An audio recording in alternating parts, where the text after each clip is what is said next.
Pues el presidente del Real Instituto de Estudios Europeos, Jaime Oreja, tiene la palabra para empezar el seminario.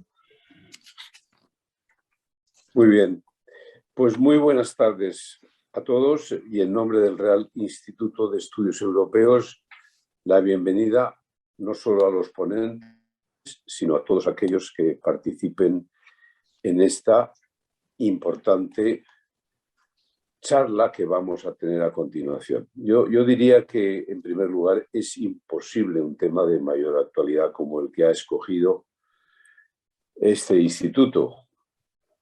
Es de máxima actualidad. Es imposible un acierto mayor, pero al mismo tiempo es imposible, en mi opinión, tener mayor responsabilidad a la hora de hablar. Entre otras cosas, porque no se puede hablar por hablar, sobre todo cuando estás fuera de las decisiones que, en mi opinión, van a irse tomando en las próximas semanas o en los próximos meses. Por eso, por razones obvias, hablaré el menor número de tiempo posible, porque además se suma una cierta ignorancia en lo que significa una estrategia, una geoestrategia en estos momentos en el mundo. Es evidente que la única reflexión que yo voy a tratar de introducir es algo como el horizonte del conflicto. En primer lugar, de su gravedad. A nadie se le escapa la gravedad del momento. Y también, como segunda reflexión, es que en buena medida esto surge de la decadencia de Occidente. Esto surge de unos Estados Unidos confusos, una sociedad muy dividida, y de una Unión Europea que, lejos de ser una Unión Europea, son multiplicidad de Europas distintas.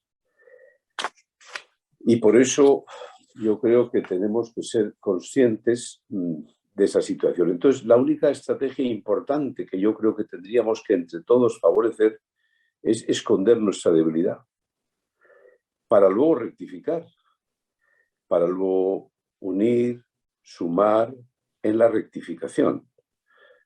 Pero ahora, de momento, lo más importante es esconder una cierta decadencia, una debilidad, una división. Me parece que esa es mi única aportación.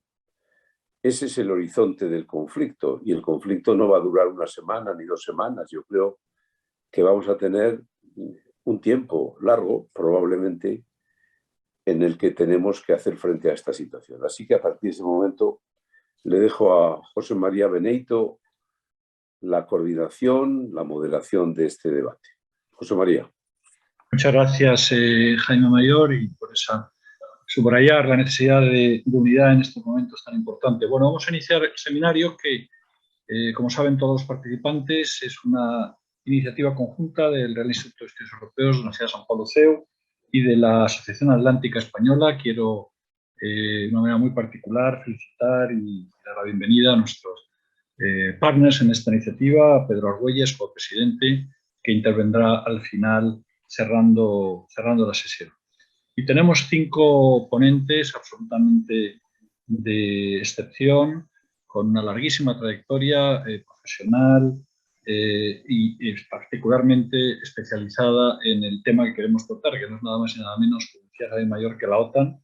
Después de Afganistán, la OTAN en este momento, con la tremenda amenaza que supone la crisis ucraniana y la proyección de los valores transatlánticos, porque no olvidemos que dentro de muy poco vamos a tener también una reunión importante en España. Queremos analizar el momento actual, pero también esa necesidad de una revitalización de la Alianza Atlántica y de nuevas áreas de actuación.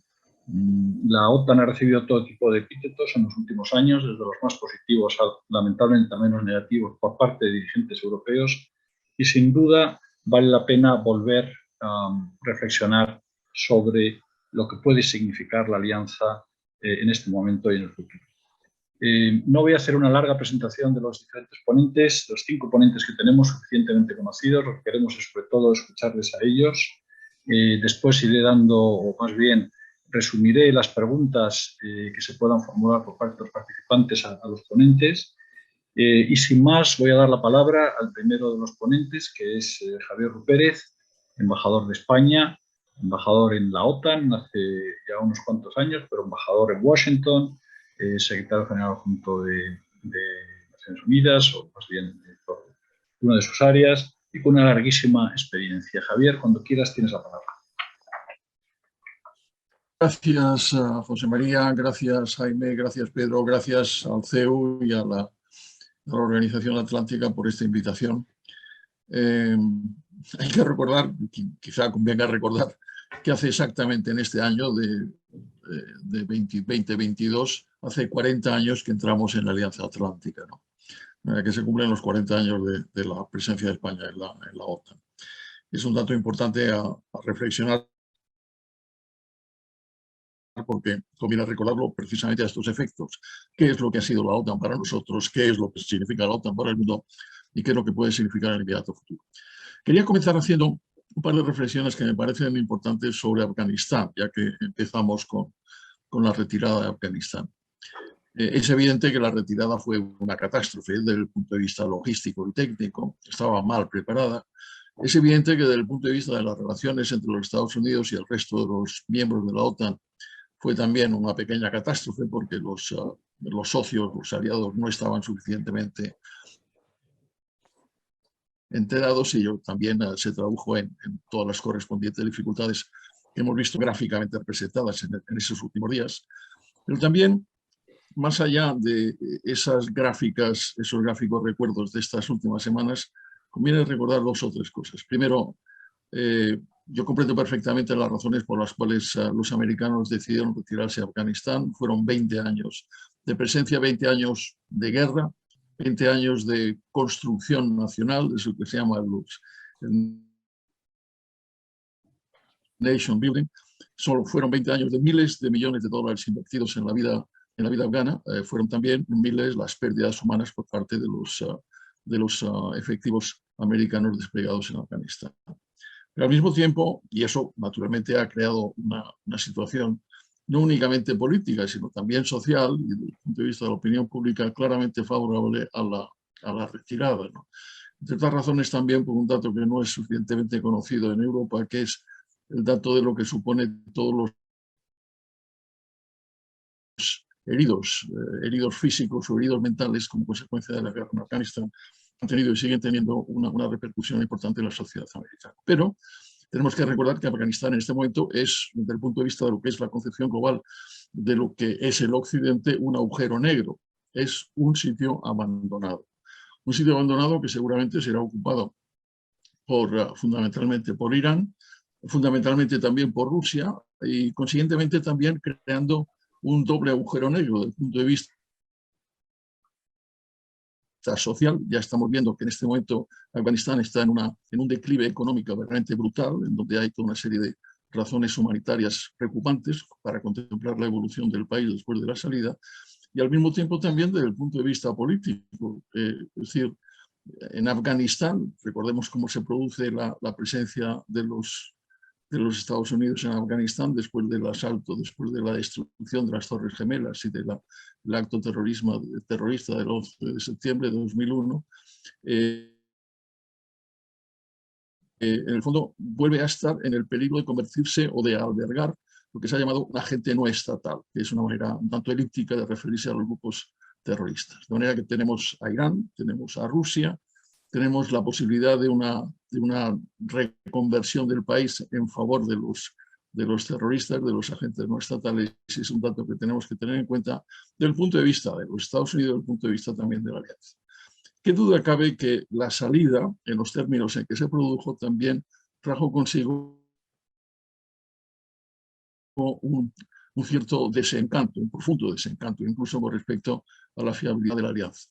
Lo que pasa es que, como dicen los clásicos, no hay bien que por mal no venga. Lo que está ocurriendo en estos momentos en Ucrania ha devuelto, en cierto sentido, el favor y la credibilidad y la potencia de la unión transatlántica, de la unión a través de la OTAN.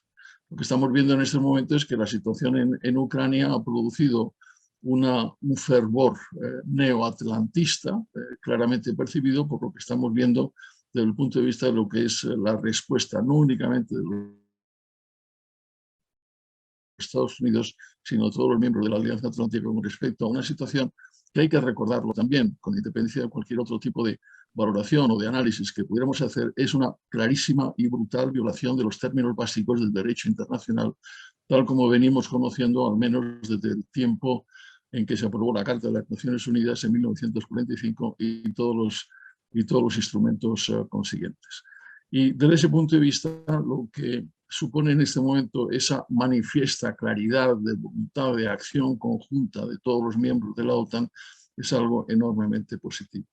Y es algo enormemente positivo también para recordar en estos 40 años de España en la OTAN, pero también en estos casi 80 años de la existencia de la OTAN, dos datos absolutamente fundamentales.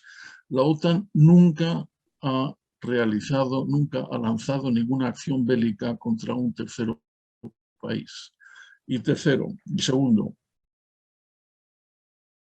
la OTAN ha supuesto un factor de disuasión y de contención para cualquier tipo de grave ataque a la seguridad internacional, que en el fondo en gran parte explica por qué desde 1945 no ha habido una tercera guerra mundial, no ha habido un enfrentamiento bélico generalizado.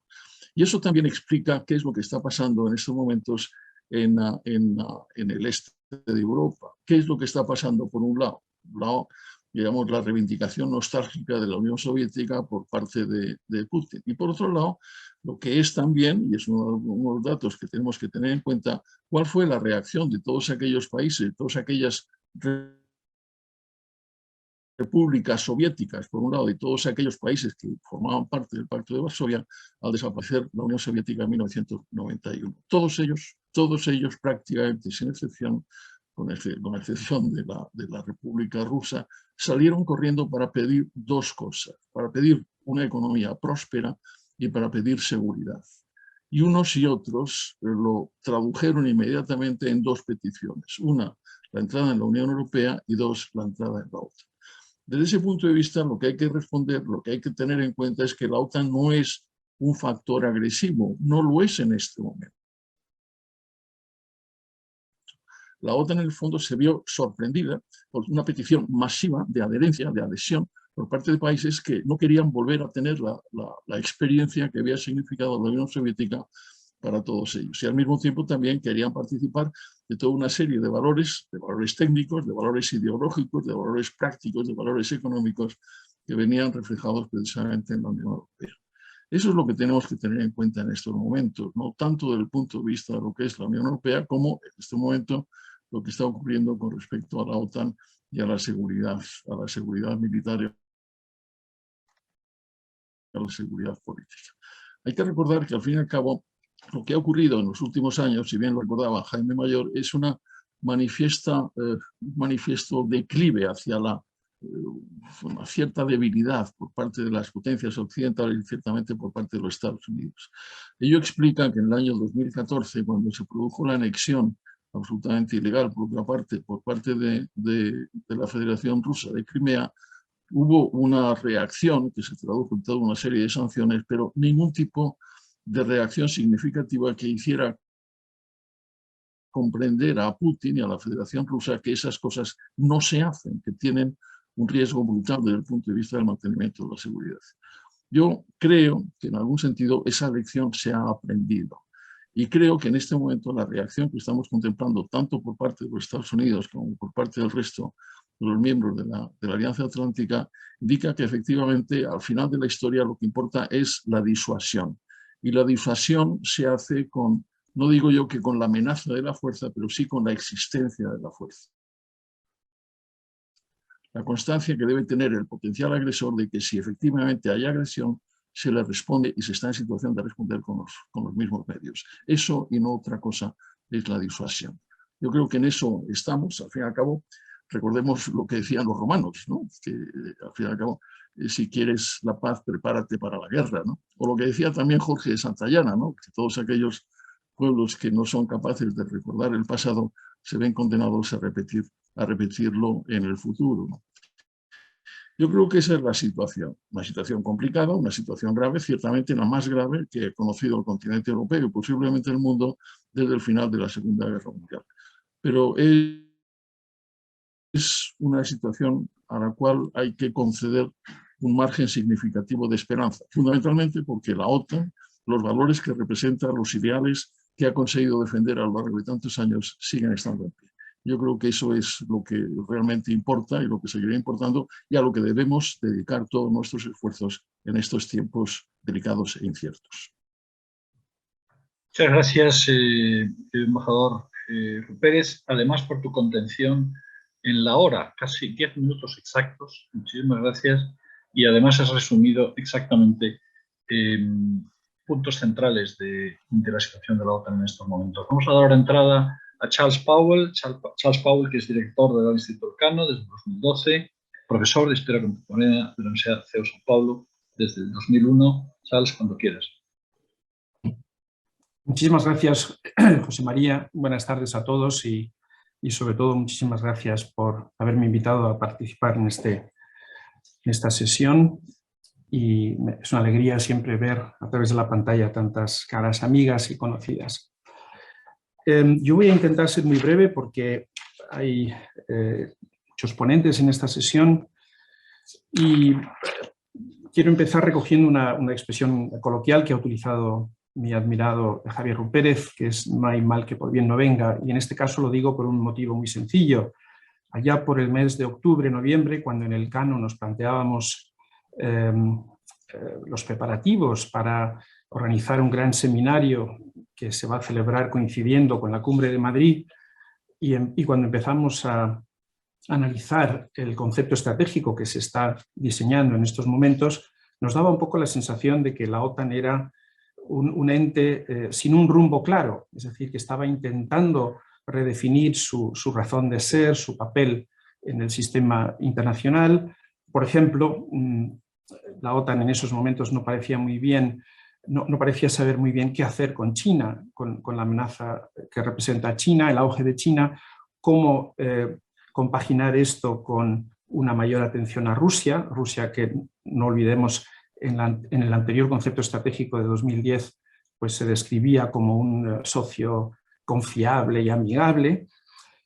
Bueno, todo esto, por supuesto, ha pasado a mejor vida y en lugar de tener que debatir cuestiones un tanto esotéricas como si, por ejemplo, cuál debe ser el papel de la OTAN en la lucha contra el cambio climático, cosa un poco demencial en mi modesta opinión, por otro lado, porque hay otras instituciones que pueden hacer mucho más en ese ámbito, podemos finalmente centrarnos en lo que realmente importa, que es back to basics, es básicamente la defensa de Occidente y, por lo tanto, la disuasión.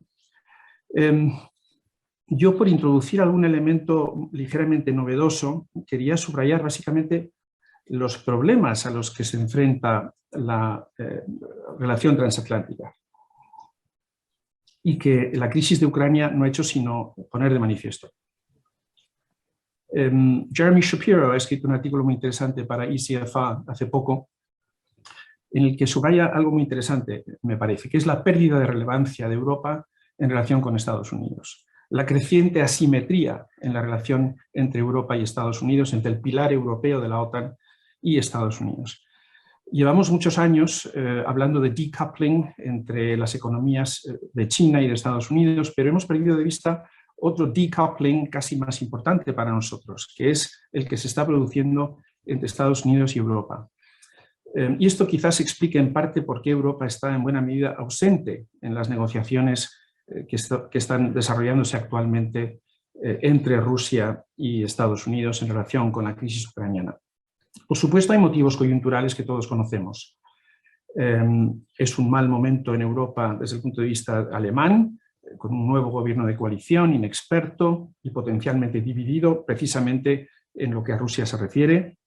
Francia atraviesa un momento preelectoral, el presidente Macron se enfrenta a momentos decisivos de su carrera política. El Reino Unido, bueno, en fin, ahorro los adjetivos. Tenemos un primer ministro en Reino Unido que cree que beber tanto como Winston Churchill ya le hace parecerse a Winston Churchill, pero la ingesta de alcohol me parece que no garantiza buenos resultados necesariamente. Pero mucho más importante que esto, y esto es lo que quiero subrayar esta tarde, son los factores estructurales. Y esto, debido a probablemente al rechazo que nos ha producido a muchos la administración Trump, hemos perdido de vista estos asuntos. Primero, desde la gran recesión del 2008, la distancia económica entre Estados Unidos y Europa no ha hecho sino crecer. De hecho, la relación nunca había sido tan asimétrica. En términos económicos, en 2008 la economía de la Unión era un poco más grande que la de Estados Unidos, 16.000 millones de dólares versus 14.000 millones de dólares, pero en el año 2020, el año pasado, Estados Unidos ya representaba 20.000 millones de dólares frente a solamente 15 en Europa. Hoy la economía norteamericana es un tercio más grande que la suma de la economía de la Unión Europea y del Reino Unido. En segundo lugar, hablábamos del euro, no lo olvidemos, como futura moneda internacional. Pues bien, el uso global del dólar se mantiene estable, de hecho, desde hace 20 años, y en estos momentos acapara el 88% de las transacciones globales. Y de hecho, la proyección internacional del euro hoy es menor de lo que era en 2010. Y también, como todos saben, ha crecido el dominio tecnológico norteamericano, de tal manera que Europa realmente no ha podido apoyar ni defenderse, ni protegerse, digamos, o competir en este ámbito. Y en lo que se refiere al poder militar, bueno, las cifras son más conocidas. Estados Unidos aumentó su gasto militar entre el 2008 y el 2020 de 656 billones de dólares a 778 billones, y si bien es cierto que Europa incrementó ligeramente su gasto después de la invasión de Ucrania en el 2014, a pesar de ello no ha logrado revertir la tendencia a la baja que se venía registrando. De tal manera que entre el 2008 y el 2020 el gasto en defensa de la Unión y del Reino Unido pasó de 303 billones de dólares a 292. A esto habría que añadir que Estados Unidos gasta cada vez más en nuevas tecnologías de la defensa, que este gasto supera actualmente en 7 veces la de Europa. Y además de gastar menos, Europa gasta mal. En el 2020, solo el 11% de nuestro gasto militar se realizó de forma conjunta, es decir, más allá del ámbito de cada Estado. En fin, lo que quiero subrayar con esto básicamente es que en una época de creciente rivalidad entre grandes potencias, Europa depende todavía más de Estados Unidos de lo que ocurría al final de la Guerra Fría. Y uno de los resultados es que somos casi unos meros espectadores pasivos en esta crisis de Ucrania. Es verdad que los americanos nos informan y nos consultan antes y después de hablar con Rusia, pero esto no parece que vaya a tener grandes consecuencias. Y por lo tanto, la solución a la crisis, si es que es posible una solución negociada, probablemente vendrá como resultado de un acuerdo entre Washington y Moscú, que nosotros los europeos tenemos que aceptar con mayor o menor entusiasmo. Y paso ya muy brevemente a la segunda cuestión que me alarma y que esta crisis no ha hecho sino poner manifiesto. Y es que los europeos no sabemos qué modelo de seguridad deseamos para Europa. Timothy Garton-Ash lo dice hoy en un artículo o ayer en el Guardian. Estamos a mitad de camino entre Helsinki y Yalta. Y en buena medida es difícil no estar de acuerdo con quienes sostienen que aquí ha habido un gran error por parte nuestra, por parte de la OTAN. Y ese gran error se produjo en la cumbre de Bucarest de 2008, cuando invitamos a Ucrania y a Georgia a unirse a la OTAN, a pesar de que realmente no era una oferta seria. Es decir, muchos de los estados de la OTAN no tenían previsto esa adhesión como algo realmente factible. Fiona Hill, que participaba entonces en el National Security Council de Bush, ha escrito recientemente que muchos de ellos se opusieron a esta decisión. Ivo Daalder, ex embajador de la OTAN, de Estados Unidos ante la OTAN, incluso ha definido esto como el pecado capital de la alianza. ¿Por qué resalto la importancia de esto? Porque básicamente fue la peor decisión que pudimos tomar. Ofrecimos a Ucrania la adhesión a la OTAN provocando la consiguiente alarma rusa y el consiguiente rechazo ruso que se plasmó posteriormente, como es sabido, en la guerra también en Georgia en 2008.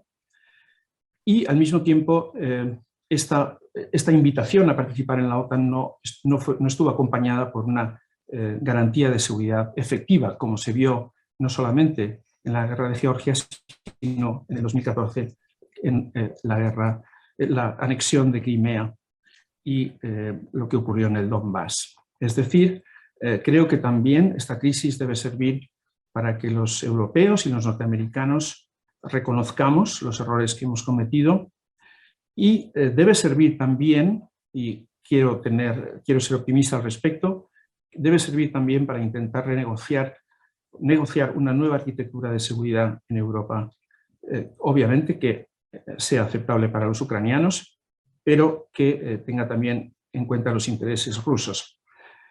Y concluyo, esto es bastante evidente para quienes me conocen, no tengo ninguna simpatía por el régimen de Putin, al igual que Nicolás de Pedro, Russia Today y Sputnik nos han definido públicamente como espías norteamericanos o británicos o agentes de George Soros o todo a la vez. Pero creo que debemos ser capaces de aprovechar esta oportunidad para plantearnos algunas de estas cuestiones de fondo. Nada más, muchísimas gracias.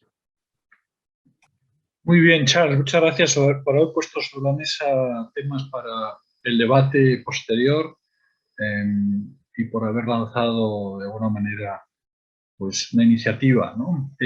Vamos a dar ahora entrada a Florentino Portero, que es director del Instituto de Política Internacional de la Universidad Francisco de Vitoria, y también es un máster en acción política, además de un conocido experto, especialista en diferentes temas de relaciones internacionales. Florentino, cuando quieras. José María, muchas gracias. Muchas gracias a la Sección Atlántica y a la Universidad San Pablo CEU por esta amable invitación, por la confianza y sobre todo pensar que puedo decir algo sensato en 10 minutos, que esto es mucho más complicado. Si te invitas a citar una hora, todavía puedes hacer algo coherente, pero 10 minutos es un reto que acepto encantado.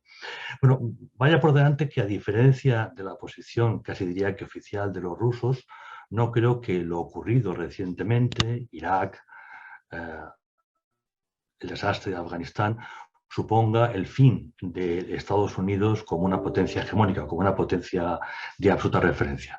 Estados Unidos evidentemente está muy mal, lo que ha ocurrido, la mala gestión de la crisis de Irak, la derrota y el final patético de la presencia norteamericana y de los aliados en Afganistán, y sobre todo la profunda crisis cultural, social y consiguientemente política que está viviendo Estados Unidos, todo ello junto supone un hito y va a ser un hito en la política exterior de los Estados Unidos. No me cabe la menor duda. También es verdad que no sé muy bien qué va a ocurrir después, pero por ahora tenemos un cierto interregno en el que no sabemos qué puede ocurrir. Si tenemos en cuenta que la Alianza Atlántica salió primero y sobre todo para vincular a los Estados Unidos con la seguridad europea, podemos concluir sin ninguna duda que el futuro va a ser considerablemente distinto de lo que hemos conocido en las pasadas décadas. Charles ha apuntado unos cuantos datos muy importantes, que evidentemente son ciertos y que están ahí, pero también hay otros elementos más característicos de política exterior, el cansancio de las élites norteamericanas con los europeos. Veré un poquito más adelante con detalle estos temas, que en estos elementos hace que ni por interés ni por solidaridad los norteamericanos estén ahora muy en favor de potenciar la Alianza Atlántica. Vamos a ver qué ocurre con la Alianza en los próximos años.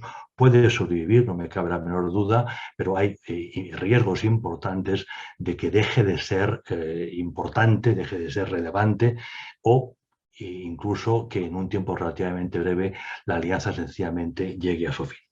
Yo quisiera concentrarme en unos muy poquitos puntos que entiendo que son esenciales y sobre todo desde una perspectiva que creo que ahora conviene subrayar, y es que confundimos ya sistemáticamente la alianza con la OTAN. La OTAN es un instrumento, es un lugar lleno de funcionarios que entran por las mañanas, se van por la tarde, y mientras la OTAN tenga presupuestos, la OTAN no va a tener ninguna crisis. Y muchos de los análisis que estamos leyendo, y los que se dedican como yo a estos temas, llevamos una racha bastante pesada leyendo papers y papers policy papers que básicamente dicen lo mismo sobre el futuro, prestan mucha atención a la parte operativa, al instrumento. Yo creo que, bien al contrario, convendría que nos fijáramos un poquito más en la alianza.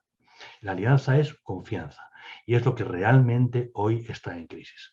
Primera idea, si nos volvemos al Tratado de Washington del 49, y lo leemos con tranquilidad, lo que nos encontramos es un documento característicamente idealista de la escuela neokantiana, propia, por lo tanto, del mundo del derecho internacional, donde lo que se nos dice es que por primera vez vamos a constituir una alianza que no va contra nadie, sino que va sencillamente en favor de unos valores, los de la democracia liberal.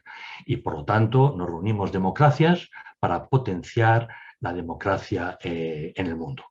Bien, pues esa idea, que durante mucho tiempo nos ha parecido tan obvia, que tampoco convenía darle muchas vueltas, es idealista, etcétera, pero recoge lo sustancial, hoy hay que repensarla.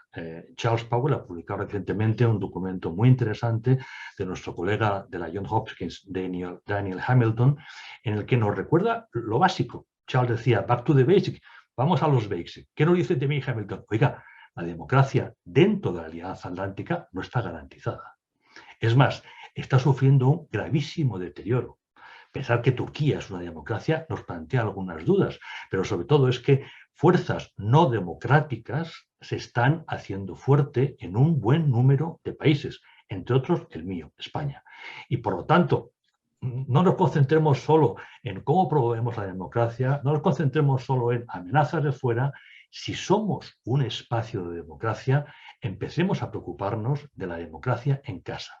Porque lo que estamos viviendo, tanto el proceso de globalización como las primeras fases de la cuarta revolución industrial, están creando problemas sociales y económicos que repercuten en el plano político en un desprecio, rechazo de las élites, desprecio, rechazo de partidos tradicionales y, por lo tanto, el margen para que nuevos partidos, que genéricamente llamamos populistas, por llamarlos de alguna manera, de derecha, de izquierda, de arriba, de abajo, están replanteando la democracia en casa. Este, desde mi punto de vista, es el primer tema que deberíamos ocuparnos. Es evidente, la alianza no está dotada de medios para preservar la democracia dentro, pero la alianza es un espacio de diálogo y en estos momentos este tema debería ocuparnos. Los norteamericanos lo han dicho por palabras de su presidente sobre el delicado estado de la democracia en Estados Unidos, que es la locomotora. Los demás tenemos que ser también humildes y reconocer que lo que dimos mucho tiempo por sentado ya no está tan claro. La Alianza Atlántica tiene una naturaleza idealista en el plano jurídico, pero en lo que es el acervo, como toda la alianza, no tiene mucho que ver con la tradición kantiana. Su primer secretario general, el tantas veces citado y admirado general Lord Ismay, medio en broma, medio en serio, hizo la gran definición, la que realmente empleamos todos los que nos dedicamos a esto todos los días, el famoso in, out, down. El objetivo de la Alianza Atlántica es to keep the Americans in, the Russians out and the Germans down. Esto es, digamos, la escuela de Sandhurst, que no es neokantiana. Sandhurst es una academia militar y, por lo tanto, se fundamenta en la tradición realista y pragmática de la historia militar del Reino Unido, que no es poca cosa. Bien, pues si nos centramos en una perspectiva realista, hoy los miembros de la Alianza Atlántica tenemos dos grandes retos. Uno es Rusia, que maneja y gestiona nuestra debilidad con habilidad, porque al fin y al cabo es un país económicamente desastroso, pero que tiene unas élites políticas capaces para la política exterior y capaces para la ciencia militar. La escuela de formación del KGB fue siempre una escuela de élite y la escuela militar rusa es un centro de élite.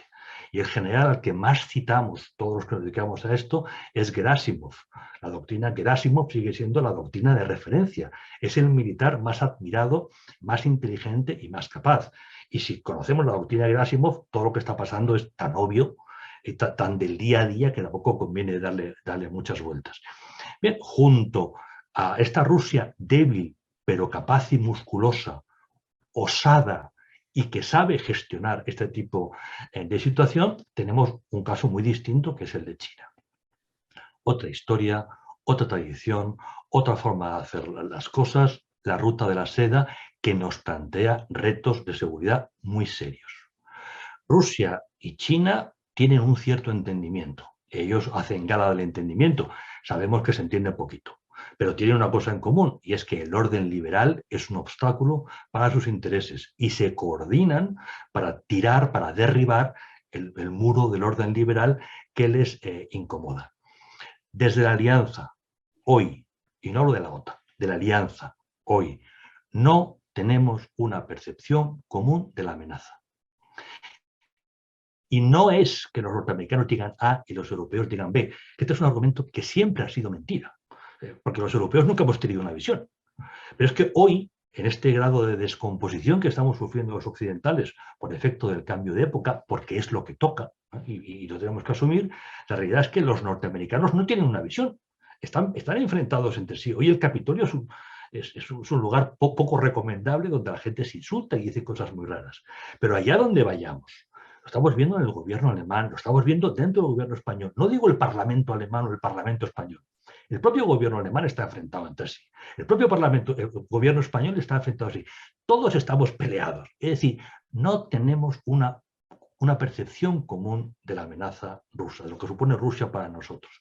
Si se prefiere reto, decimos reto, o riesgo, me da lo mismo. Tampoco tenemos una visión común de lo que es China.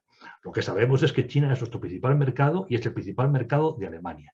Y ese es un hecho muy importante que nos plantea muchos problemas. Si no tenemos percepción de amenaza, no podemos tener estrategia común. Si no tenemos percepción de amenaza, no somos una alianza. Porque digamos lo que digamos desde la perspectiva del derecho internacional, Belén, no me escuches, sencillamente el tratado es lo de menos, lo demás es el concepto de alianza. Y no hay alianza sin enemigo. Podemos decir que desde el texto, desde la escritura, que esto es una alianza pro. No es verdad. Todas las alianzas son contra, porque lo que une es el miedo. Y en estos momentos no tenemos percepción común y eso es el gran tema del que debemos preocuparnos. Sigo adelante. El principio de puertas abiertas. O sea, vuelvo al tratado. El tratado dice somos una comunidad de democracias y como comunidad de democracias estamos abiertos a que una democracia se incorpore más o menos en ese espacio geográfico nunca delimitado que es la Alianza Atlántica. La lógica es, primero, un Estado se convierte en democracia, no discutible. 2, el Estado llama a la puerta de la Alianza Atlántica. 3, la Alianza recoge la solicitud, lo analiza y si lo considera, invita a ese Estado. Este principio es estructural al tratado, es esencial, o sea, no es un tema discutible, porque afecta a la lógica de la alianza. En estos momentos lo que tenemos, y por escrito, porque los rusos son gente muy seria y lo pone por escrito, es sencillamente la exigencia de que reneguemos de una parte del articulado del Tratado de Washington. Suponiendo que eso lo podamos hacer, que tengo mis dudas, habría que reformar el tratado, pero bueno. Y en segundo lugar, y de manera implícita, lo que Rusia nos está diciendo es, ¿recuerda usted la doctrina Brezhnev? Pues usted tiene que aceptar que está vigente. Y consiguientemente que determinados estados que por su historia han tenido un vínculo con nosotros, la madre Rusia, tienen que limitar el ejercicio de su soberanía. Su política exterior, su política de defensa estará condicionada. Lo demás me importa más o menos lo mismo, pero tiene que estar condicionada a la madre Rusia, el rebaño, la gran federación. Pero este es un reto. Y la verdad es que si la alianza no es fiel a sí misma, si la alianza no es fiel al tratado, tendremos evidentemente problemas en el futuro para mantener la cohesión. No aceptar el principio implica reconocer la vigencia de la doctrina Brezhnev. Y eso es crítico para el sistema de seguridad europeo, sin bromas. No nos engañemos. Y digo esto porque en esa trampa, sobre esa trampa se está negociando ahora. Y estoy seguro, no tengo pruebas, de que vamos a ceder. Y esa cesión va a ser crítica para el futuro. Avanzo un poquito más. Una de las ideas que más oigo. Florentino, cuando puedas, resumiendo, por favor. Perfecto, y acabo ya. Que más oigo en el entorno, sobre todo en el entorno militar, es que después de lo de Afganistán tenemos que ser realistas y abandonar la idea de que la OTAN es global. de que la OTAN puede combatir en todas partes y tal. Todo esto me parece muy bien. La única vez que hemos combatido hemos ido al Indo Kush, que no está precisamente al lado del Cáucaso, está muy lejos porque fuimos atacados desde allí. Y a continuación, la globalización, lo que quiere decir es que esto es un patio de vecindad. Entonces me parece muy bien que como acto reflejo digamos, no nos compliquemos la vida, no, esto es esto. Pero cuidado, estamos en un entorno global. Una alianza es una comunidad de intereses. Si queremos que Estados Unidos se comprometa con nuestros temas, más vale que nosotros nos comprometamos con los temas de Estados Unidos. Y Estados Unidos es potencia global y su foco básico está hoy en el Indo-Pacífico. Así que ese sueño de la razón, vayamos pensando que no es tan fácil. José María, devuelvo la palabra y pido perdón si me he pasado un poquito de tiempo. No, muchísimas gracias. Muchísimas gracias, Tino. A continuación va a intervenir Nicolás de Pedro, que es Senior Fellow en el Institute for Statecraft de Londres. Trabaja en temas relacionados con Rusia, desinformación y amenazas híbridas. Nicolás, como quieras. Muy bien, pues muchas gracias. Y en primer lugar, bueno, pues muchas gracias al Real Instituto de Estudios Europeos de la Universidad San Pablo CEU y a la Asociación Atlántica Española por la invitación. Estoy encantado de participar y yo creo que, perdón, en esta ocasión todos los que nos están siguiendo convendrán que si digo que me siento extraordinariamente honrado y un poco abrumado de formar parte de este panel, pues entenderán que no es una frase hecha o un tópico que se suele decir, ¿no? La verdad que, claro, las intervenciones precedentes, como no podía ser de otra manera, pues han tocado todos los temas relevantes y no quiero repetirme demasiado. Así que voy a tratar de decir un poco algunas cosas muy parecidas, pero intentando adoptar un pequeño cambio o algún ángulo un poco diferente, pero bueno, yo creo que, digamos, los grandes temas que están sobre la agenda ya los han fijado muy bien el embajador Rupérez, Florentino Portero y Charles Powell, ¿no? Bueno, en primer lugar, dos palabras sobre la salida, que efectivamente la salida fue una operación mal planificada, mal ejecutada y que tiene como poco dos elementos o dos consecuencias indeseadas para la OTAN. En primer lugar, en términos de credibilidad de Estados Unidos, porque esto genera dudas sobre su fiabilidad entre todos los aliados y en Europa y en Asia. Y esto es un problema para aquellos países cuya seguridad, pues en buena medida, descansa en el paraguas de seguridad que provee Estados Unidos. El segundo elemento es que yo creo que fue innecesariamente desconsiderada con parte de los aliados, ¿no? Esto podía haberse gestionado también mejor porque, bueno, en fin, los aliados estaban en Afganistán en buena medida como muestra de solidaridad con Estados Unidos y no tanto por una vocación propia. Esto en cuanto a la salida. Me gustaría hacer también un par de comentarios sobre la misión en Afganistán, porque yo creo que es importante tratar de extraer algunas lecciones sobre Afganistán que son útiles para la reflexión general sobre la OTAN y yo creo que también en particular sobre la cuestión o que pueden aplicarse en algún caso al Sahel, ¿no? Que es un asunto de interés prioritario para España.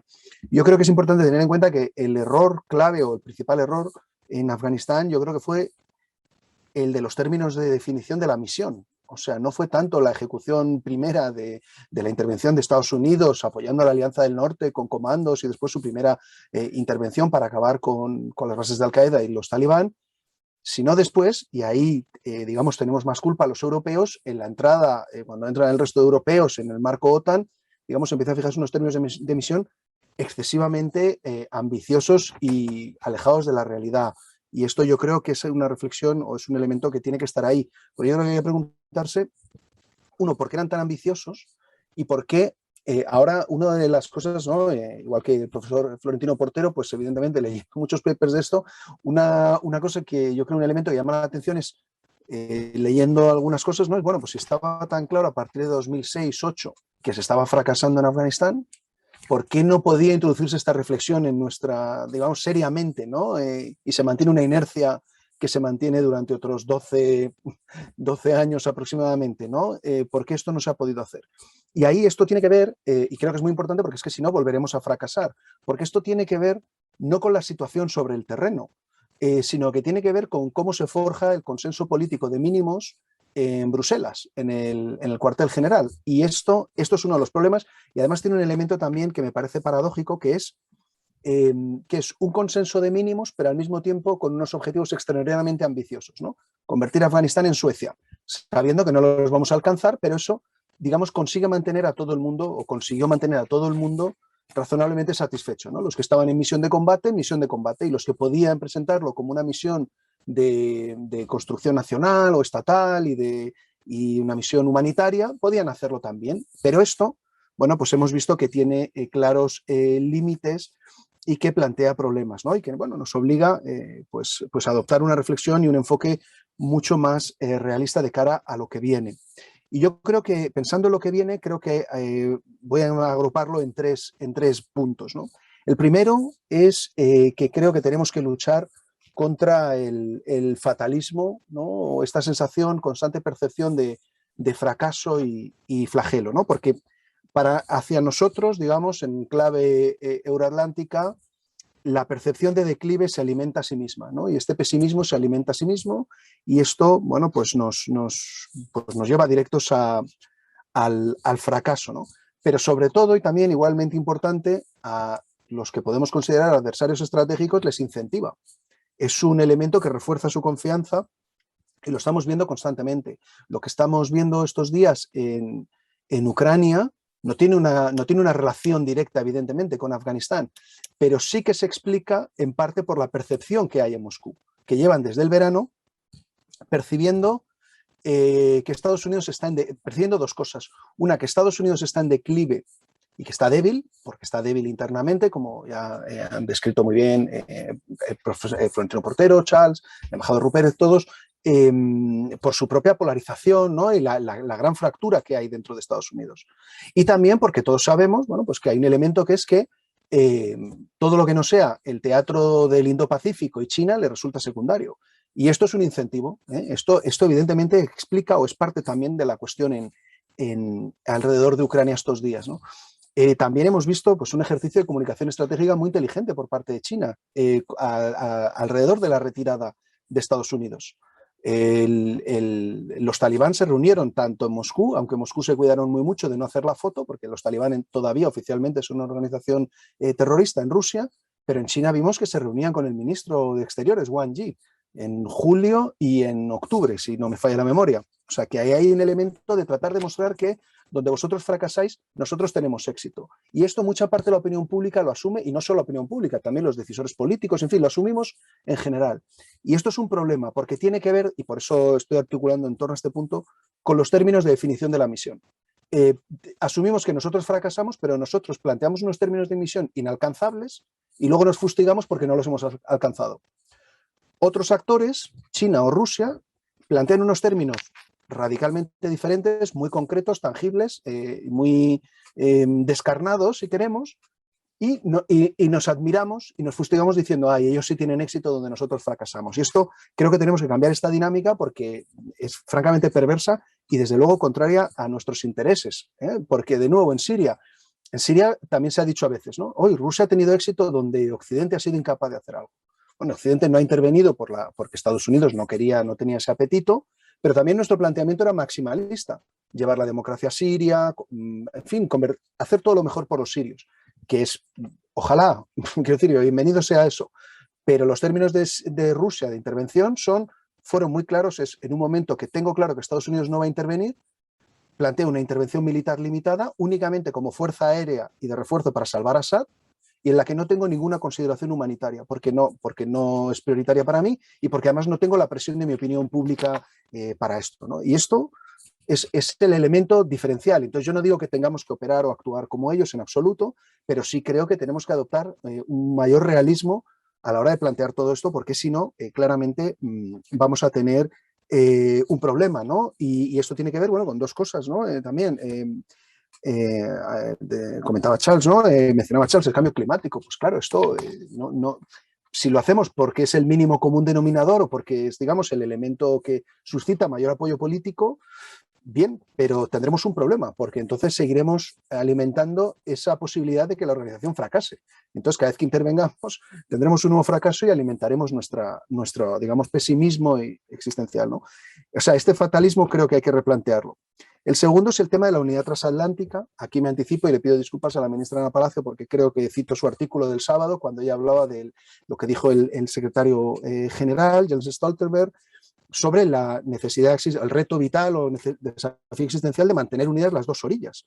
Y esto es existencial, yo creo, para los europeos, y es importante entender que el debate real no es en este momento entre, yo creo, no es entre defensa europea y defensa OTAN, es entre tener defensa y no tenerla. Y yo creo que esto deberíamos, a la hora de tener los debates, tenerlo claro que el debate está planteado en esos términos. Y luego, para mantener unidas a las dos orillas, yo creo que el elemento claro es adaptar la OTAN al contexto de competición estratégica. Y aquí vemos uno de los graves problemas, ¿no? Que lo comentaba ahora muy bien Florentino Portero, porque desde este lado del Atlántico, bueno, pues cuando hablamos de realismo entendemos, se tiende a pensar pues que la OTAN no sea global, que se centre en lo que sabe hacer, ¿no? Y en el contexto del Atlántico Norte. Claro, esto visto desde aquí tiene todo el sentido, pero claro, para Estados Unidos, como he mencionado, solo ve China y el Indo-Pacífico. Y entonces, si pierde el interés en la OTAN, aquí tendremos bueno, pues un serio problema, porque sin Estados Unidos la OTAN evidentemente no es la OTAN, ¿no? Y esto es un problema. Aquí recomiendo, por ejemplo, un papel que ha publicado el Instituto Elcano de Luis Simón y Félix Arteaga, donde lo dicen muy bien, y yo comparto esta reflexión. La respuesta que se dé al reto de China puede reforzar el vínculo transatlántico o acelerar su deterioro. O sea, yo creo que este es un elemento muy central y habrá que lograr la cuadratura del círculo entre las dos orillas del Atlántico, o si no, ahí tendremos un problema. Y aquí también relacionado a esto de nuevo con lo que la cuestión del cambio climático, etcétera, de por qué es problemático. Yo creo que la tendencia, ya voy acabando, la tendencia es a la eficacia. El AUKUS es una respuesta que va en esa clave, en clave de eficacia. El AUKUS, el acuerdo entre Australia, Reino Unido y Estados Unidos. El acuerdo que se ha anunciado hoy, que no conozco los detalles porque acabo de ver un breve de acuerdo de pacto entre Reino Unido, Polonia y Ucrania, de pacto militar, va también en esa clave, en clave de eficacia y resultados. Y si no planteamos la reflexión en esa clave porque, digamos, las opiniones públicas o nuestros contextos políticos no lo permiten, no lo propician, pues creo que vamos a tener ahí una situación bastante problemática. Y el tercer elemento que yo creo que es importante en clave específicamente europea es precisamente eso, fijar los términos del debate europeo anclados en un mayor realismo sobre el contexto real en el que estamos afrontando, que creo que a veces ni nuestras opiniones públicas ni nuestro debate político está necesariamente muy anclado con la realidad del contexto o de lo rápido que está cambiando el entorno estratégico a nuestro alrededor, ¿no? Y en esto, bueno, tres cosas muy rápidas, ¿no? Bueno, o cuatro. Si sirve la OTAN, esto lo digo que en estas semanas que llevamos mucho sobredosis, digamos, de debate en las tertulias televisivas y demás, se pregunta a veces, bueno, pues yo creo que la respuesta es obvia, a tenor de lo que está pasando en la frontera de Ucrania, no al contrario. Si Rusia pone tanto empeño en destruirla, ¿no? Pues algún valor debe de tener. Segundo, que cuando se plantea este debate, particularmente en el caso de España, es que la alianza no es de nuestro interés, ¿no? Hay una parte de la opinión pública que digamos, ve el asunto desde esa perspectiva, ¿no? Pues hay que tener en cuenta, o muy claro, que, bueno, se mantenga o no la alianza, habrá que gastar más en defensa. Si la OTAN desapareciera, habría que hacer mucho más gasto en defensa probablemente. O sea que quienes lo hacen con tanto entusiasmo deberían de plantearse que eso entrañaría probablemente, vamos, con seguridad, tener que gastar más en defensa. Obligará a los europeos a abrir debates que no quieren abrir, como el debate de la disuasión nuclear y otros, que en ausencia del paraguas americano, pues habría que tenerlo, porque los dos documentos, el ultimátum que publicó Rusia el 17 de diciembre, básicamente lo que persiguen es que Europa se desarme. Lo que pasa es que lo maquillan con que Estados Unidos desaparezca del continente. Y entonces, como digamos esto se construye sobre que hay un antiamericanismo todavía pues muy transversal y extendido en toda Europa, y que la OTAN es una organización pues que en la opinión pública no tiene, digamos, no despierta un gran fervor o tanto de entusiasmo como puede despertar la Unión Europea, pero el resultado sería ese.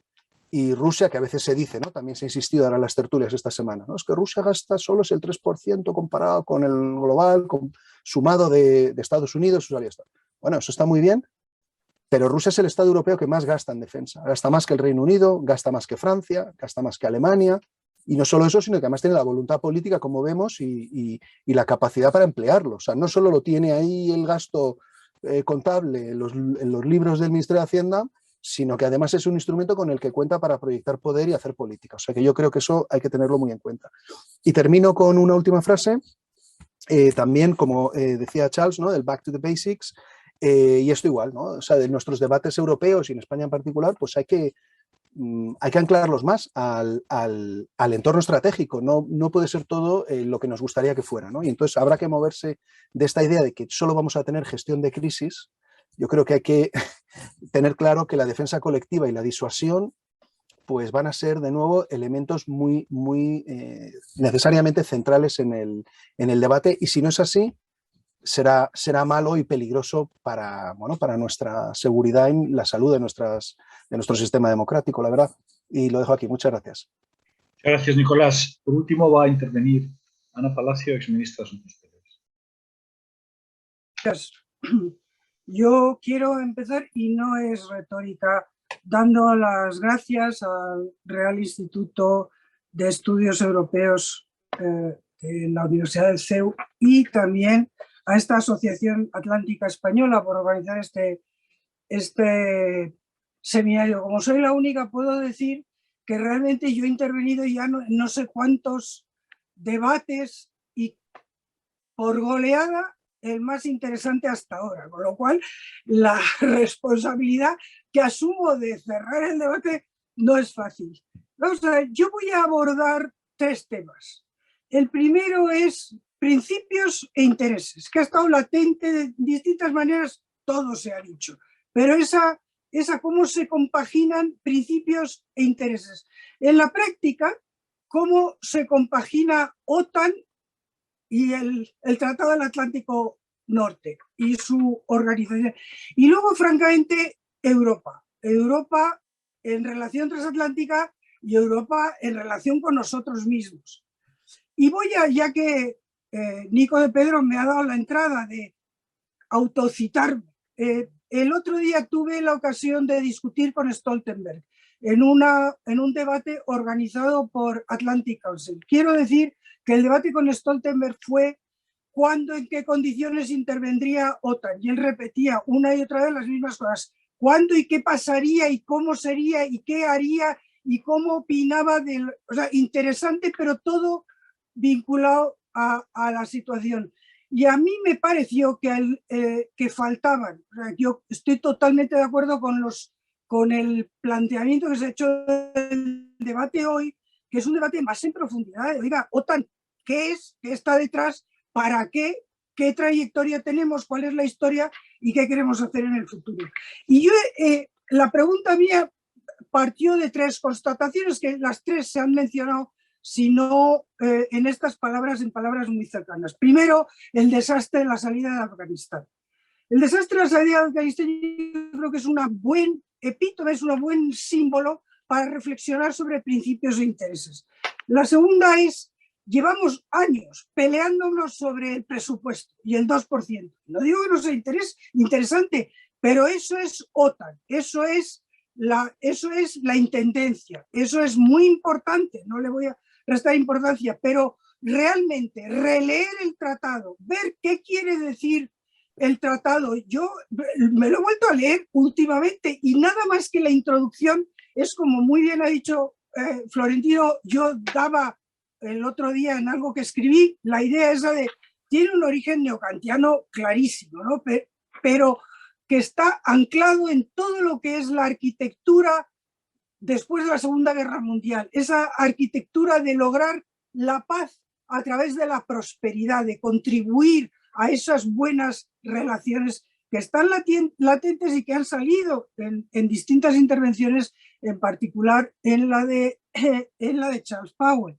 Por último, sobre el tema europeo. A ver, aquí hay una declaración que es brutal, que es la de la muerte cerebral pronunciada por nuestro amigo, el presidente de la República, ni más ni menos que el presidente de la República Francesa, que a mí me da honradamente, para mí es el síntoma de la impotencia europea. O sea, cuando tú dices, mire, la muerte cerebral es como en los patios de colegio, oye, que no te junto, y normalmente ahí había una inseguridad brutal. Y desde luego en esta en este pronunciamiento de la muerte cerebral, aparte de las características de la diplomacia francesa, que ya las conocemos, pero hay una implícita, no se quiere confesar, en fin, asunción de nuestras propias debilidades y de nuestras propias incoherencias. Entonces, solo entrar en estos 3 puntos un poco más. Principios e intereses. Se ha dicho, Afganistán es la primera vez que se invoca el artículo 5, que es central. Esto es una organización defensiva de principios, fundamentalmente principios e intereses. Y si recordamos entonces, y esto el embajador Rupérez lo sabe, lo conoce muy bien y ha trabajado mucho en ello desde Naciones Unidas, es esa idea de aquí, esa asunción que hoy no la tenemos tan clara, aquí están puestos en tela de juicio los valores de la democracia, los principios de la democracia. Esto es un ataque a nuestra forma de vida, a nuestro ser. Vuelvo al preámbulo y al articulado del Tratado del Atlántico Norte. Y evidentemente yo no voy a decir que estoy de acuerdo, pero lo estoy, no voy a entrar en los detalles, con lo que se ha dicho de Charles Powell tiene razón, pero en fin, a ver, las cosas, casi todo se puede hacer, pero no de cualquier manera. Y ahí esa salida fue terrorífica. Y como también ha dicho, me parece que ha sido Nico, quizá lo peor de esa salida es la pérdida de prestigio. Nadie se fía en el mundo de Estados Unidos, cosa que pensábamos que después de Trump, que era el que le atribuíamos, y no falsamente, que había dinamitado una de las piezas maestras de la arquitectura internacional fundada en derecho e en instituciones, que es la presidencia de los Estados Unidos. Hasta Trump, a los Estados Unidos se les podía odiar, se les respetaba en el mundo en todas partes. Con Trump eso ya no pasa y lamentablemente en estos momentos estamos en una situación complicada. Voy a hablar del presupuesto y de las democracias. Yo creo que esa concentración del debate, por supuesto, vuelvo a decir que, por cierto, hemos atribuido a Trump, pero que en la intervención de despedida de Gates en 2011, Gates, secretario de Estado, secretario de Defensa de Obama, en su despedida, él ya plantea y dice, vendrán tiempos en los que no haya un presidente de Estados Unidos con un reflejo transatlántico y eso lo van a notar ustedes. Bueno, a mí de esa reflexión lo que me parece importante es la segunda parte, no vincularlo eso al 2%. Es cierto que tenemos que pensar, y esto también se ha dicho, que ese va a ser que ese es el asunto de verdad. El 2% es lo que ha dicho Nico de Pedro. Si queremos defensa la tenemos que pagar, claramente. Y el peligro de esta aventura es que Estados Unidos,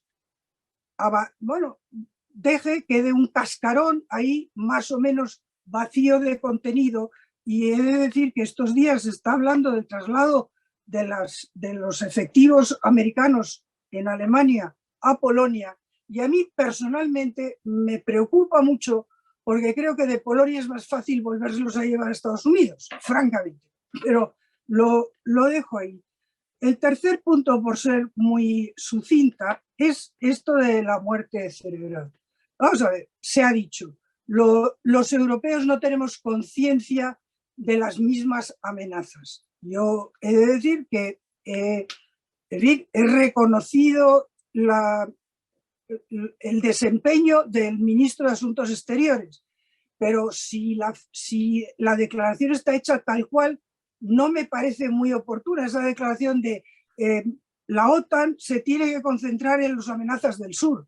Nosotros desde España no podemos ignorar lo que es la amenaza y yo no le voy a llamar reto ni le voy a llamar ninguno otro de las expresiones al uso. Yo creo que es una amenaza y francamente el ultimátum del 17 de diciembre es una amenaza del este, una amenaza rusa, claramente ahí. por razones que nosotros tendríamos que entender, y es la división, vamos, el ir en contra de lo que es el orden internacional. Yo he hablado, vamos, hay declaraciones muchísimas, pero este año en la Asamblea General la intervención de Lavrov fue notable porque se concentró en eso, en decir Rusia está en profundo desacuerdo y en rumbo, digamos, de cuestionamiento, no en rumbo, está cuestionando el orden internacional. Y eso fue en la última, vuelvo a decir que hay muchas declaraciones de este tipo, pero con la rotundidad que la hizo en la última reunión de la Asamblea General en septiembre, Lavrov no. Y los europeos tenemos que saber eso. Y tenemos que saber que en esa minar el orden internacional, una de las piezas maestras es la Unión Europea. De la Unión Europea, en tanto que Unión Europea no hemos hablado, y alguien ha dicho, bueno, a los rusos les importa menos las cuestiones no defensa. Es verdad, pero no es toda la verdad. La Unión Europea importa y mucho, y en este Real Instituto hay que decirlo. Pero el problema, la cuestión que tiene sobre la mesa el reto de la Unión Europea es que no contamos porque nuestros Estados miembros no quieren que contemos. Y las desventuras de nuestro alto representante en Moscú, precisamente, solo son paradigma de esa situación. Lavrov no le hace lo que le hizo al alto representante ni al ministro francés ni al ministro alemán, por solo citar los dos más conocidos. ¿Por qué? Pues porque evidentemente si nosotros no nos creemos la Unión Europea en esa proyección exterior, a mí se me parece evidente, de toda evidencia, que Rusia no se la va a creer más y que Rusia aprovechará para dar a las capitales una patada en las posaderas de la Unión Europea, así de claro. Con lo cual, este asunto no es nuevo, este asunto se planteó ya en lo que fue el fallido intento de constitución europea del que yo tuve el honor y también la tragedia, voy a decir, de formar parte del Presidium. Ahí se contrapuso una visión atlantista a una supuesta visión continentalista que sería contrapeso de la visión atlantista. Eso no tiene ningún futuro y lo estamos viendo hoy ya descarnadamente. Con Polonia, sin ir más lejos, nuestro mayor problema no es el artículo 2, que de alguna manera lo zanjará el Tribunal de Luxemburgo. Nuestro mayor problema es el entendimiento de la seguridad. Y esto que estamos viendo, que a río revuelto, ganancia de pescadores, Reino Unido está sacando pecho de las divisiones europeas y digamos que echando también su cuartito a espadas en esas divisiones europeas, y de ahí esto que ha mencionado Nico de Pedro, que yo también he visto con preocupación, de esa, no sé si llamarla alianza porque no he visto el detalle, pero en fin, de esa iniciativa Reino Unido, Ucrania y Polonia. Con lo cual, francamente, o los europeos nos ponemos de acuerdo sobre qué hacer en la proyección exterior, o no tenemos seguridad, no tenemos defensa, ni desde luego ni en términos de Unión Europea, ni tampoco en términos de OTAN. Y ahí me quedo. Gracias. Muchísimas gracias, Ana. Vamos a dar paso a los participantes para que hagan sus preguntas. Por favor, todo aquel que tenga interés en formular alguna pregunta, que lo haga a través del chat, para que la gente se vaya animando y pensando. Empezaría yo preguntándole a Javier Rupérez. Bueno, Charles ha lanzado ahí una cierta, no sé si provocación o por lo menos pregunta, o ha puesto sobre la mesa la cuestión de que para una nueva arquitectura de seguridad en Europa quizá habría que reconocer algunos errores cometidos, como el de la cumbre de Bucarest de 2008. Los rusos hablan siempre de la famosa leyenda de Jim Baker, asegurando que no iba a haber una expansión de la OTAN hacia el este, vuelven siempre sobre el tema de la intervención sin mandato del Consejo de Seguridad en Serbia y el reconocimiento luego de Kosovo. ¿Esto tendría sentido o sería mostrar debilidad? Dale al micro, Javier. Gracias, José María. Gracias, José María. Sí, dos o tres cosas, ¿no? Y gracias por la pregunta.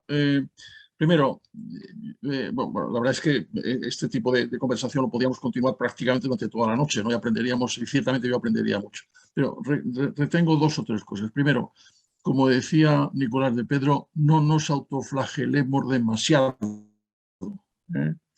Porque en la autoflagelación está una de las claves de la autoderrota, ¿no? Claro que el mundo es complicado y claro que tenemos datos muy complicados. Por ejemplo, los Estados Unidos lo están pasando mal, lo pasaron muy mal durante la guerra de Vietnam. Había muchas opiniones durante el tiempo de la guerra de Vietnam diciendo que los Estados Unidos se habían acabado. No se acabaron. Segundo, recordemos lo que es el mundo internacional tal como lo define la Carta de las Naciones Unidas y todos los documentos subsiguientes, incluyendo, por cierto, el Acta Final de Helsinki, que entre otros países lo firmó la Unión Soviética, que hoy es sucedida y heredada por la Federación Rusa. Si no nos atenemos a los principios de derecho internacional, que al fin y al cabo son los, como bien decía Ana del Palacio, los principios sobre los cuales nos basamos, estamos realmente accediendo a la guerra, ¿no? Y eso lo tenemos que tener en cuenta. Tercero, lo que se está produciendo en este momento con respecto a Ucrania por parte de la Federación Rusa es exactamente igual que lo que hizo Hitler con respecto a los Sudetes. Y eso hay que recordarlo. Y para aquellos que no lo recuerden o que quieren aprendérselos, les recomiendo vivamente que conecten a Netflix y que vean una película recientemente proyectada por Netflix que se llama Múnich, The Age of War, el comienzo de la guerra. Y si cambiamos los nombres y ponemos en vez de Hitler Putin, y a lo mejor incluso si ponemos en vez de Chamberlain Biden, a lo mejor nos encontramos con la misma situación. Lo que estamos contemplando en estos momentos, afortunadamente, espero que efectivamente se complete, es una reacción que ha impedido hasta ahora que Putin invada Ucrania. Y vamos a ver si efectivamente Y yo creo que eso es absolutamente básico. Es decir, claro que vamos a reconocer errores. Claro que lo de Kosovo fue un error fundamentalmente debido a un personaje lamentable que se llama Holbrooke. Claro que se han cometido muchas torpezas. Pero eso no quiere decir que nos centremos en las torpezas y no reconozcamos lo que estamos viendo. Repito a Santayana, todos aquellos países o comunidades o naciones que no son capaces de recordar el pasado, están condenados a repetirlo. Y a mí me parece absolutamente básico que lo tengamos en cuenta. Estamos mal, podríamos estar mucho peor, pero claro que tenemos capacidad de sobrevivencia, no nos autoflagelemos. A mí me parece que el principio es fundamental.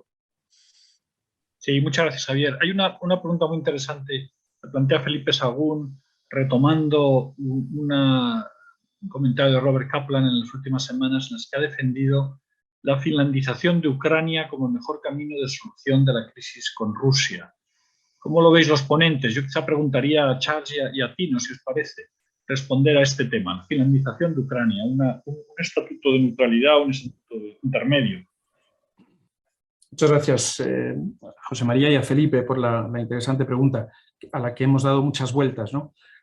Como sabéis, Henry Kissinger también es partidario de esto, ¿no? Y yo siempre digo, a little Kissinger is a dangerous thing. Es decir, es muy bonita, ¿no?, la idea de que Ucrania puede ser una especie de buffer entre Occidente y Rusia. A mí esto me produce un enorme rechazo. Esta idea me produce un enorme rechazo porque supone básicamente mantener a Ucrania en una permanente minoría de edad, ¿no? y supeditada por completo al veto ruso. Al mismo tiempo, quiero subrayar algo que estamos perdiendo de vista. Ucrania no está en la OTAN, pero la OTAN está en Ucrania. Es decir, ahora mismo estamos enviando armas a algunos países de la OTAN a Ucrania.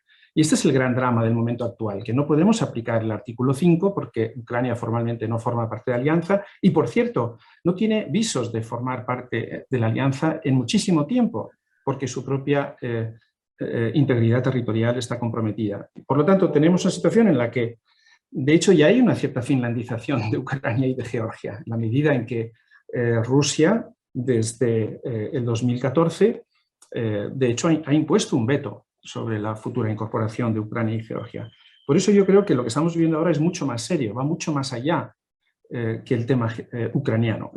Estamos, insisto, entre tener que elegir entre Helsinki, 1975, la Carta de París, etcétera, creación de la institucionalización de la OSCE, y Yalta. El problema es que, a mi modo de ver, la finlandización de Ucrania es Yalta, básicamente.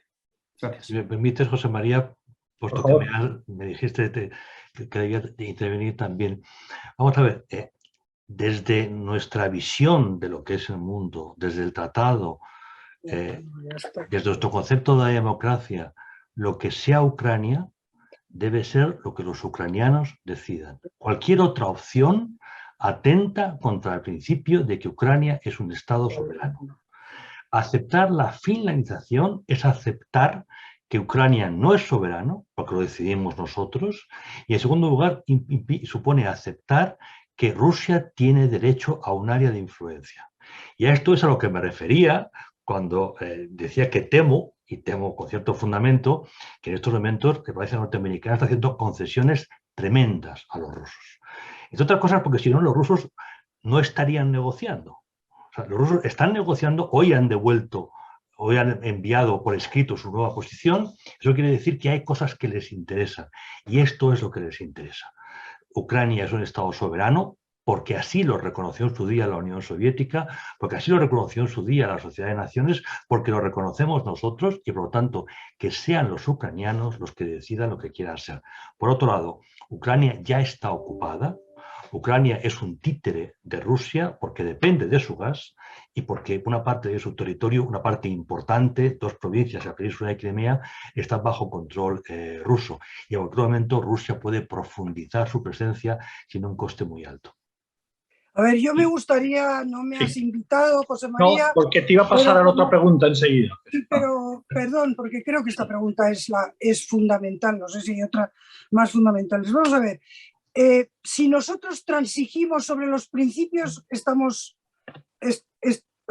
no tenemos nada que hacer. Es decir, nuestro sistema se basa en no transigir en los principios. Luego podemos ser enormemente flexibles, cometer todos los errores en las negociaciones, en la aplicación, pero no podemos, y el tema, yo estoy totalmente de acuerdo con Florentino, que a lo que va Rusia, porque va al orden internacional, es a minar los principios. La aplicación, no hay nadie en Rusia que piense que Ucrania va a entrar mañana en la OTAN, ni pasado mañana, ni dentro de un tiempo, por las razones que se han explicado. Van a otra historia. Sí, Pablo Antonio Fernández preguntaba ¿qué se tenía que haber hecho cuando Rusia invadió Crimea? La inacción occidental parece que fue una debilidad que ahora tiene sus consecuencias. ¿Qué reflexión se puede hacer al respecto? No sé si quieres contestar, Ayana, y luego Nico. Y yo querría unir una pregunta también, que es el tema de Alemania, ¿no? Al final, la tremenda debilidad en la cual se encuentra Alemania está pesando continuamente sobre toda la crisis, sobre toda la situación de Europa, sobre la división interna. No ha dejado ni siquiera que haya vuelos, ¿no?, que trasladen las armas a Ucrania por encima de su espacio aéreo. Y esto por una decisión que se tomó en su momento en relación con la energía nuclear, como todos sabemos. ¿No deberíamos de ser más outspoken en relación con el tema de Alemania? Vamos a ver, esto no es... Yo... ¿Me permites? Vamos a ver. Yo, si puedo decir 2 palabras en esta cuestión, la energía nuclear, la moratoria de Alemania en la energía nuclear, que es una decisión de las que yo abiertamente considero que la canciller Merkel, que en términos generales considero que ha sido una gran líder, que no respondía a las características clásicas, pero ha sido una gran líder, esta decisión me parece, vamos, criticable en todos sus puntos, pero tiene una explicación que conocemos muy bien en España. Durante muchos años, y sé de lo que hablo, muchos años, porque estaba en la industria nuclear, o sea, yo entre la experiencia que tengo he estado en la comisión ejecutiva de Areva y encargada de la expansión nuclear de Areva, que es la gran nuclear europea. Nunca se ha planteado entrar en el territorio de la opinión pública. El territorio de la opinión pública del nuclear se ha dejado baldío o se ha dejado a merced de los antinucleares. Nunca se ha explicado lo que sí que son retos. O sea, los residuos, ¿es un reto? Sí. ¿Es justificación para, a mi modo de ver, para salir del nuclear? A mi modo de ver, no. Por razones que podríamos entrar, pero no es este el debate. Entonces, una vez que tú tienes esa decisión, desde el punto de vista alemán, de Alemania, tú necesitas garantizarte el suministro de gas, porque si no tienes que quemar carbón. Y si te necesitas garantizar el suministro, lógicamente quieres que el suministro sea lo más directo posible. Estoy hablando de la lógica alemana. Por supuesto, el Nord Stream 2 va en contra de lo que son los principios fundadores de la Unión para la Energía, pero eso es otra historia. A los Estados miembros te tienes que entender. Ahora hay una oportunidad interesante que es la taxonomía. Yo creo que los europeos tenemos que hacer una reflexión sobre el nuclear y sobre el gas y una reflexión sobre lo que es el dogma verde y una reflexión sobre qué es la necesidad, que no dogma, de descarbonizar. Y una vez que hagamos toda esa reflexión nos podremos plantear criticar a Alemania por intentar, no digo que pero por intentar tener un suministro de gas directo y asegurado según su entendimiento y política. Javier, perdona, querías intervenir. Sí, no, yo estoy básicamente de acuerdo con Ana con respecto al tema nuclear. No, hay un problema del cual hablamos poco, se habla relativamente poco a lo largo de los años, que es la relativamente menor o poca participación de Alemania en los temas de defensa militar conjuntos, unidos de la alianza, ¿no? Uno comprende las razones históricas por las cuales los alemanes pueden tener ciertos temores, ¿no?, al desarrollo de una fuerza militar visible, capaz, grande, etcétera. Pero la verdad es que en su momento eso lo tendremos que replantear, porque hay que reconocer que una de las razones por las cuales la alianza en su lado europeo no ha ido todo lo que debía ir ha sido precisamente por una falta, digamos, conmensurada de participación militar y de seguridad por parte de los alemanes. Es un tema delicado, un tema complicado, pero que tenemos que tener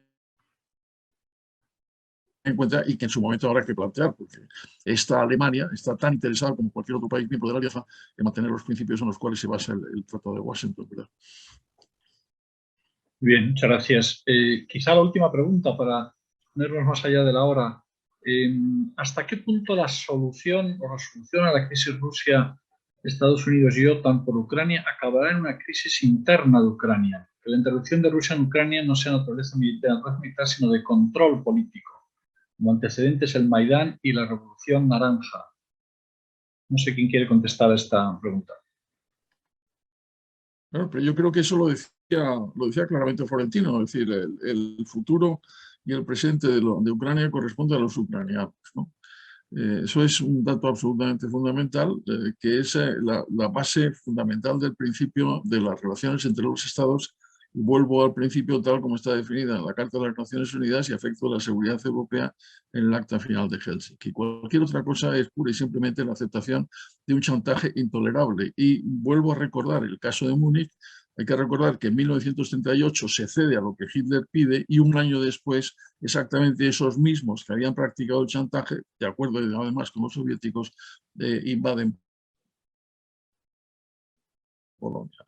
Yo no quiero repetir, no quiero ser un profeta de calamidades, pero si efectivamente en este momento se sigue el caso de Múnich y se cede parte del territorio de Ucrania, que en gran parte ya está cedido, como sistema para la solución de la crisis, dentro de un año, dentro de un cierto tiempo, tenemos la Tercera Guerra Mundial. Y hay que confrontarse a esa situación, ¿no? De manera que... Pues con esas palabras yo creo que podemos dar por terminado. Elena Peza, una de las participantes, volvía sobre este asunto diciendo hasta qué punto vamos a estar seguros si no nos mostramos con firmeza ante Putin. Era lo que ella misma también planteaba. Y le voy a dar, para concluir, las palabras finales y cerrar el acto, darle la palabra a Pedro Argüelles, presidente de la Asociación Atlántica Española.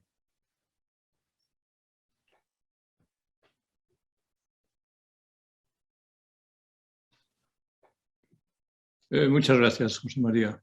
¿Se me escucha? Sí, perfectamente. Bien.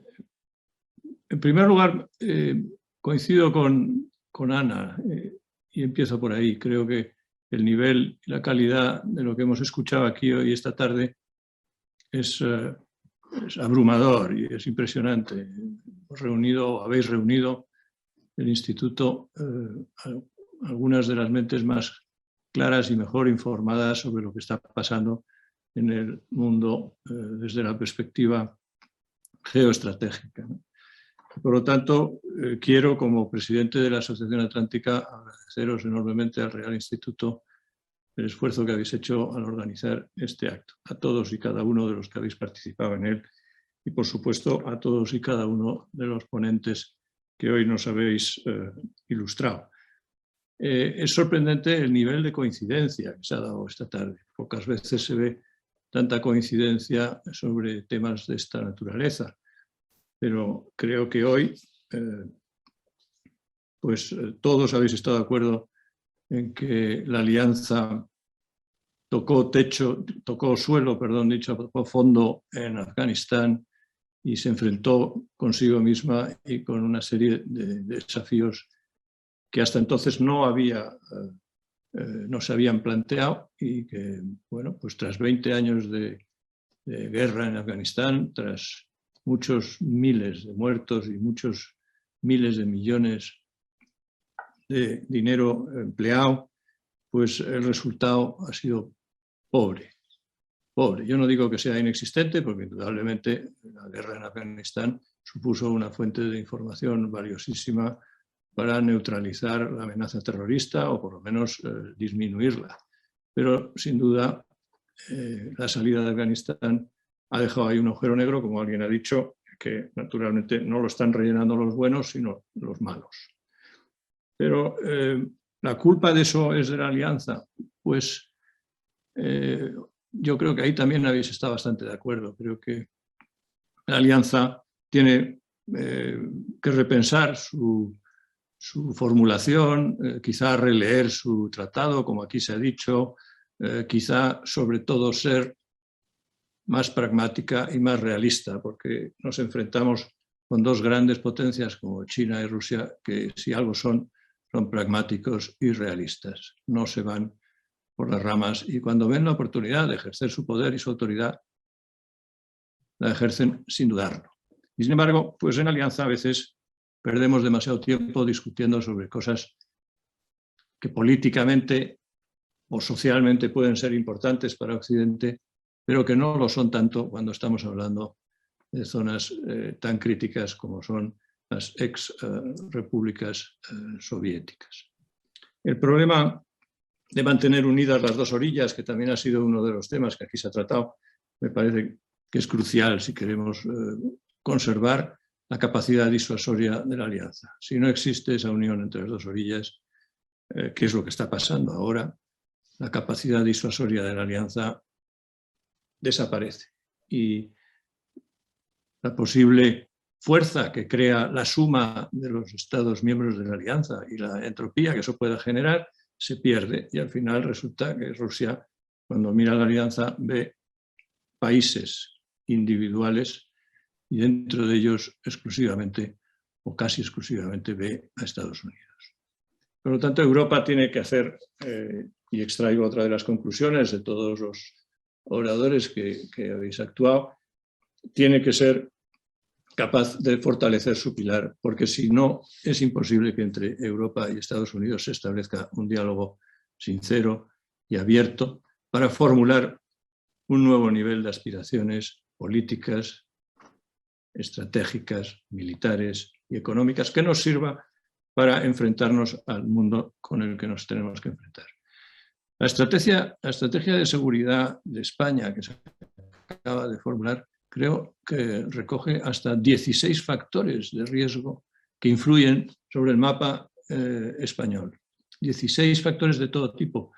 Los hay medioambientales, los hay de salud, los hay naturalmente de política y de carácter geoestratégico. Y esos factores, muchos de ellos tienen una componente global. Por lo tanto, la seguridad de España, como la de cualquier otro país hoy en día, es imposible garantizarla si no hablamos de grandes estructuras, de grandes bloques en los cuales haya un lenguaje común y un nivel de aspiraciones común que nos permita afrontarlos con un realismo y con una carga de esfuerzo económico y político proporcionado a nuestra capacidad.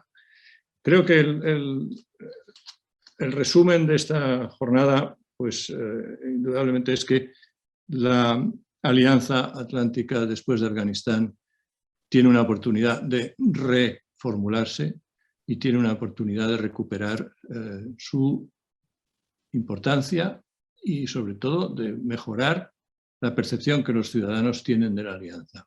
Afganistán fue un momento bajo, pero quizá la crisis que actualmente estamos viendo nos permita encontrar un lenguaje más potente que nos dé un relanzamiento de la alianza. Yo con eso me quedo. Reitero mi agradecimiento a todos los que habéis participado y especialmente agradezco al Real Instituto por haber sido capaz de reunir a tanto talento y hacerlo y organizarlo tan brillantemente. Muchas gracias. Pues muchísimas gracias a todos, en particular a la profesora Belén Becerril, que ha sido verdaderamente el spiritus movens detrás de todo este seminario. Creo que se han hecho cosas aquí muy importantes. La amenaza de invasión de un Estado, otro Estado soberano, la situación tan grave en la que estamos, pero también el debate nos ha dado pues, toda otra serie de dimensiones del futuro de la Alianza. Quiero agradecer también a todos los que han participado y seguiremos con los seminarios del Instituto en colaboración con la Asociación Atlántica en el futuro. Gracias a todos. Muchas gracias. Muchas gracias. Belén, un beso muy fuerte. Gracias. Adiós, adiós. Abrazos a todos. Gracias. Gracias. Hasta Hasta pronto. luego.